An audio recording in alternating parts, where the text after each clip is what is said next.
నేను డాక్టర్ రాగిని జాతా fertility centre Gachibowli నుంచి మాట్లాడుతున్నాము. మెన్స్ట్రల్ బ్లీడింగ్ కంటిన్యూస్ గా అవుతుంది, ఆగకుండా అవుతుంది అనేది చాలా వరకు రీజన్స్ అడుగుతారు. దాని గురించి తెలుసుకుందాం. సో ఫస్ట్ థింగ్, బ్లీడింగ్ అనేది మంత్లీ వస్తూ ఉంటుంది. అది ఫస్ట్ 3 to 5 days తర్వాత స్టాప్ అయిపోతుంది. ఈ బ్లీడింగ్ అనేది స్టాప్ అయ్యేది కారణం ఫస్ట్ థింగ్ ఏంటంటే ఎగ్ అనేది 5th day నుంచి size of the egg increase అవుతూ ఉంటుంది అనమాట. ఇంక్రీజ్ అయిన ఎగ్ ఒక రకమైన హార్మోన్, అది ఈస్ట్రోజన్ అనే హార్మోన్ రిలీజ్ చేస్తుంది. ఈ ఈస్ట్రోజన్ అనే హార్మోన్ వల్ల ఎండోమెట్రియం పొర అనేది బ్లీడింగ్ స్టాప్ అయ్యి ఇంక్రీజ్ అవుతూ ఉంటుంది అన్నమాట. ఈ లైనింగ్ ఇంక్రీజ్ అవుతున్నప్పుడు పాత లైనింగ్ షెడ్ ఆఫ్ అయిపోయి కొత్త లైనింగ్ స్టార్ట్ అవుతుంది. సో ఈ ప్రాసెస్, ఈ మెథడ్ లో నార్మల్ గా హార్మోన్ రిలీజ్ వల్ల ఎగ్ గ్రోత్ అవుతుంది. ఎగ్ గ్రోత్ వల్ల రిలీజ్ అయ్యే హార్మోన్ వల్ల బ్లీడింగ్ స్టాప్ అవుతుంది. So heavy bleeding are continuous bleeding ఎందువల్ల అవుతుంది అంటే ఫస్ట్ ముఖ్యమైన కారణం ఎగ్ గ్రోత్ అనేది అవ్వట్లేదు. రీజన్స్ ఏముండొచ్చు egg growth అవ్వకపోవడానికి?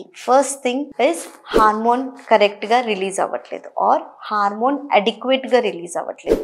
So that egg అనేది పెరగట్లేదు. దాని వల్ల బ్లీడింగ్ అనేది కంటిన్యూస్ గా అవుతూనే ఉంటుంది, ఆగకుండా. కొన్ని డౌట్స్ ఉంటాయి, మేడం మా పాప పెద్ద మనిషి అయింది కానీ మంత్లీ బ్లీడింగ్ అవ్వట్లేదు, ఒకవేళ బ్లీడింగ్ అవుతే కంటిన్యూస్ 3 months అవుతుంది అనేసి. సో దీనికి ముఖ్యంగా కారణం ఏంటి అంటే అడాలసెంట్, ఒక ప్యూబర్టీ వచ్చిన తర్వాత హెచ్పిఓ యాక్సిస్ అనేసి ఉంటుంది అనమాట బ్రెయిన్లో.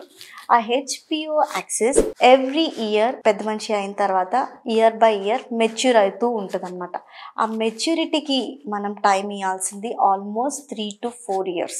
ఓకే, సో ఈ 3 to 4 years టైంలో ఈ హెచ్పిఓ యాక్సిస్ మెచ్యూర్ అయిపోయి బాడీ అండర్స్టాండింగ్ చేసుకుంటుంది అండ్ హార్మోన్ కరెక్ట్గా సెట్ అయ్యి ఎగ్ గ్రోత్ వచ్చేసి ఆటోమేటిక్గా ఈ పీరియడ్ అనేది టైంకి వచ్చేస్తుంది అండ్ మంత్లీ రెగ్యులర్గా వచ్చే ఛాన్స్ ఉంటుంది. సో ఈ హెచ్పిఓ యాక్సిస్ ఒక్కొక్క చిన్నపిల్లలకి ఒక్కొక్క టైం తీసుకుంటుంది అనమాట. కొంతమందికి హెచ్పిఓ యాక్సిస్ ఎర్లీగా మెచ్యూర్ అయ్యి ప్రికాషియస్ ప్యూబర్టీ అంటామంట అనమాట.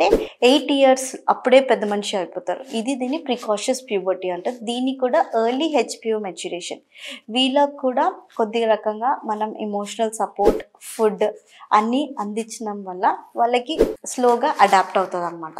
సో ప్రికాషియస్ ప్యూబర్టీకి కారణాలు ఏముండొచ్చు అంటే ఈ రకం ఇప్పుడు ఉన్న లైఫ్ స్టైల్లో చాలా వరకు canned food, processed food, stored food, వీటన్నిటిలో ఒక రకమైన బ్యాడ్ టైప్ ఆఫ్ ఈస్ట్రోజన్ అంటే జీనో ఈస్ట్రోజన్స్ అనేసి అంటాం. దీనివల్ల ఈ ఈస్ట్రోజన్ కంటెంట్ అనేది హార్మోన్లో బాడీలో ఎక్కువ అయిపోయి ఇది ఏమనుకుంటుంది, ఎక్స్టర్నల్ ఫుడ్ ఈస్ట్రోజన్ ఏదైతే బాడీకి అందుతుందో అది బ్రెయిన్ నుంచి వస్తుందేమో అనుకొని మెన్స్ట్రుయేషన్ అనేది స్టార్ట్ అయిపోతుంది అనమాట. సో అన్ని ప్రాసెస్డ్ థింగ్స్ తీసుకోకుండా న్యాచురల్ ఆర్గానిక్ ఫుడ్స్ తీసుకోవడం వల్ల అన్వాంటెడ్ ఈస్ట్రోజన్ బాడీకి వెళ్ళకుండా న్యాచురల్ ఈస్ట్రోజన్ ఉన్నట్లయితే ఏ టైంకి అరౌండ్ 11 to 14 years అప్పుడే నార్మల్ ప్యూబర్టీ వచ్చే ఛాన్స్ ఉంటుంది. లైఫ్ స్టైల్ మోడిఫికేషన్ వల్ల లేదంటే ఫుడ్ అండ్ జెనెటిక్ వల్ల కూడా ఒక్కొక్కసారి ప్రికాషియస్ ప్యూబర్టీ వచ్చే ఛాన్స్ ఉంటుంది. వచ్చిన తర్వాత తీసుకోవాల్సిన టెస్ట్లు ఏముంటాయంటే నార్మల్గా సిబిపి, హెచ్బి ఎంత ఉంది, థైరాయిడ్ ఎట్లా ఉంది, చిన్న small ultrasound and brain MRI అనేసి అవసరం పడుతుంది. ఏదన్నా అన్వాంటెడ్ ట్యూమర్స్ ఏమైనా ఉన్నాయా ప్రికాషియస్ ప్యూబర్టీ వాళ్ళకి, ఇవన్నీ చూసుకున్నట్లయితే ఎక్స్టర్నల్ ఈస్ట్రోజన్స్ ఎక్కడ రాకుండా ఓన్లీ న్యాచురల్ ఈస్ట్రోజన్ వచ్చినట్లు వాళ్ళకి స్లోగా అడాప్టేషన్ అయ్యి పీరియడ్స్ అనేవి రెగ్యులర్ అయ్యే ఛాన్స్ ఉంటుంది అన్నమాట. దీంట్లో ఏదన్నా డౌట్స్ ఉన్నట్లయితే జాతాకు వచ్చి కనుక్కోండి. Thank you.